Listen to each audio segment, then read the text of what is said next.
Hey everyone, welcome to another video.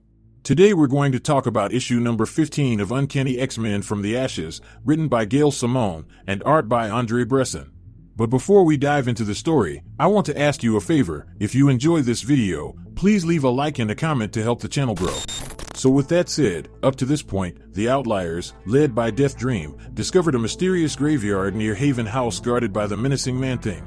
He was protecting a door to the Penumbra, a city of the dead, with a mutant guardian of its own, Lady Henrietta, who had lured the Outliers there to take her place.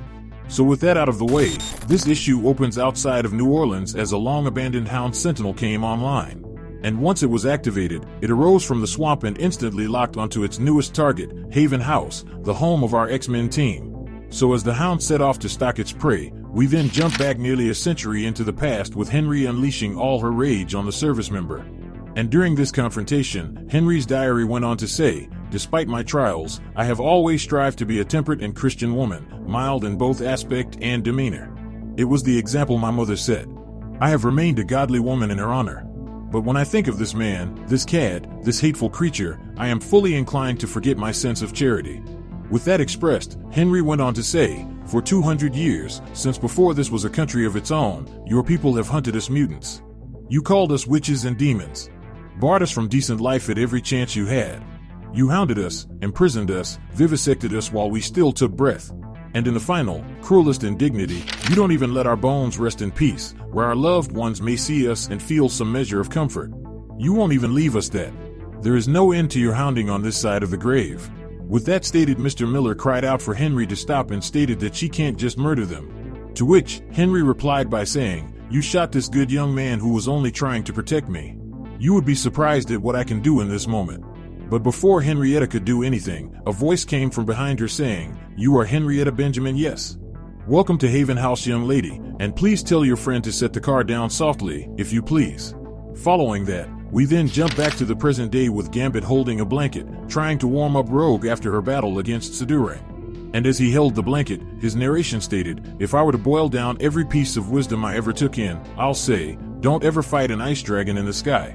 But with that being said, Gambit couldn't help but to notice that the kids were nowhere to be found, and when Gambit brought it up, the owner of the house just apologized to Gambit and said, "They're at the Artery."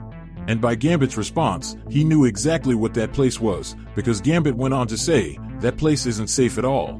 With that out there, Rogue was tired of the vague answers and flat out stated, "All right, no more secrets from none of y'all, just what the hell is this place?" Now following Rogue's outburst, we then transition over to the Artery with Henrietta saying, "There is an evil place below us. You stand above it separated by a depth of sod and rock. It is called the Penumbra. It is a scar upon humanity's record. It is ruled by a name both beautiful and terrible, a hurricane from the stars. She is called the Voice of Darkness, but her real name is Shiverac. There are thousands who live in eternal night, under her wardenship. They all committed one crime, the same felony." And with a quick snatch, Henrietta took her journal out of Jitter's hand and said, "Human senses the wrongness of this place, so they avoid it entirely." And then she went on to say, "Our kind realized we had a gift beneath our feet, a place where mankind would not go. There was a time when no church would take our loved ones who'd passed. Every tomb would be desecrated, and every grave molested. So they made the Artery, a cemetery where our kind could at long last rest in the peace they had never known in life." Now this prompted Calico to ask Henrietta if it was her job to guard their graves, but Henrietta replied by saying, "No, child, our large friend, Man-Thing, holds that position currently. I guard that, the portal to the Penumbra, both to keep humans out and to keep the penitent in." So with that disclosed, Jitter started to bond with Man-Thing after noticing that he was lonely, as Death Dream went on to say, "She's been calling to me, why is Shiverac calling me?" To that, Henrietta went on to say, "She wishes to return home. She needs a replacement. She will ruin your mind if you ignore her call." But see, that was of no concern for Death Dream because he stated, "I'm going, no one cares what happens to me anyway." But that wasn't entirely true, because his team went on to say, he wasn't going alone, not without them. So with the team in agreement, Henrietta went on to say that is glad they all are going, but she then continued to tell them that going into this place will change them. So once they entered, they instantly started to change, and as they shifted, Henrietta described that this is a vessel state, and they must show that they are not one of the pitiful lost souls below. And the best way to do it is by following a dress code. A dress code that is strictly enforced. So with their new outfits on, Ransom went on to say, Lady Henrietta, you said all the people here committed a crime. What did they do to be stuck here forever? To that, Henrietta went on to say, oh, but that is a very sad story, my handsome young man. I ask you first, please gaze upon the tableau she is asking your friend to oversee. Look and know. Behold the forlorn city of Penumbra and its eternal overload, Shuvarak, the voice of darkness. And on a side note, I rather like the way this full-page spread is depicted. With the city before them, Calico, Ransom, and Jitter all felt the hatred radiating from the city and instantly knew they didn't belong there. But regardless of the feeling in the air, Death Dream went on to say, you are right, you don't belong here. This is my duty, go back, be happy and forget me. But no matter how much Death Dream tried to push them away, Ransom and Jitter just held fast and refused to leave his side as Henrietta continued to speak by saying, you have to choose children, the door to the artery, and home just beyond is closing. And once closed, there is no guarantee it will ever open again. So, do you stay or do you go?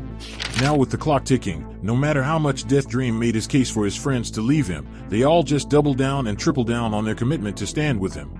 Now this bond was not lost on Henrietta at all, for she even wished that she had friends like them. So with the decision made, the group started to make their journey down into the shadows.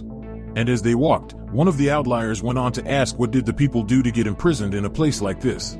To which Henrietta replied with, there was a woman, a long time ago, one of our kind. Greta was her name. She was blessed with 2 gifts, the power to create curses to bind the wicked, and a beautiful daughter whom she loved more than the stars. Her husband was a pious man. He hectored the girl for her own gifts. He feared his wife, but he could not bully her. So he tormented his own child, until she could no longer bear it. So she created the Penumbra, a hellish prison, a mockery of a community that exists outside geography, to punish those kin of mutants who betrayed their own family members. If a father braided his daughter a witch, he came here.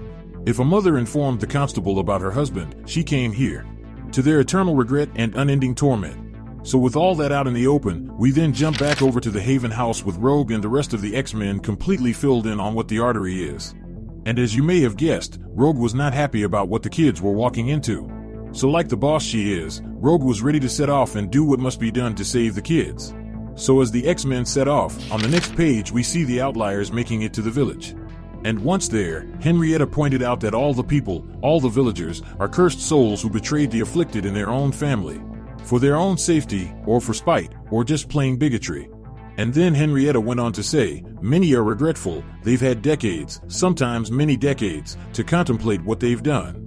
But, yes, many feel ill-used and maltreated here. And yes, they are angry, murderously so.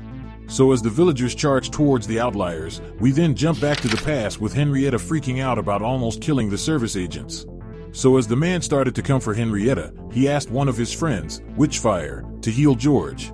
Which she did without pause, and once it was confirmed that he would make it, they all then turned their attention back to their trespassers. So with all eyes on the intruders, Miller went on to say, deviant worshippers of freaks and demons pawn. We're with the service. We are the sentinels that protect all that is decent and righteous. I'll have 24 agents here by tomorrow morning.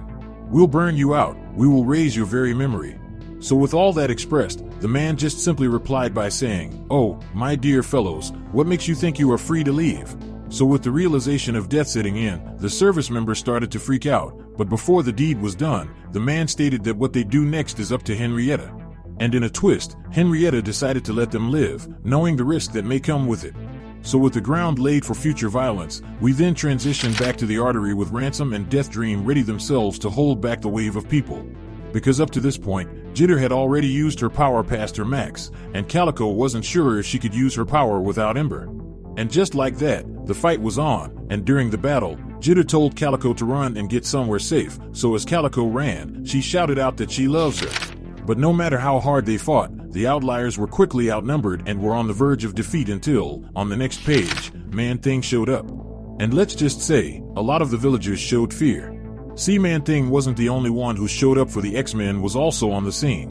And like I said before, I'm really liking this look on them, and they were here to handle business. So with the X-Men, the Outliers, and Man-Thing putting in work, we then jump back to the Haven house with the Hound Sentinel showing up. With a predator on the hunt, this issue ends with Chelsea and her mother alone as the beast at their door stood ready to attack. Now when it comes to this X title, I'm really enjoying what they are doing with the Haven house and the Dark Artery. I like how they are showing how the mutants were being treated back during the Jim Crow era. Especially because the mutant we are following during that time just so happened to be a black woman, which means she was getting the worst of the worst treatment. But regardless of how the system during that time was made to break and destroy her, she still managed, up to this point, to fight back and display massively powerful abilities. But I have a feeling that letting go the members of the service was a terrible idea that will 100% come back to bite them in the ass later. Now down in the comment section below, let me know your thoughts about this issue and what predictions you could have moving forward. So with that established, I hope you enjoyed this video, and please don't forget to leave a like and a comment if you want to see more videos like this. Thank you for watching, and I'll see you in the next video.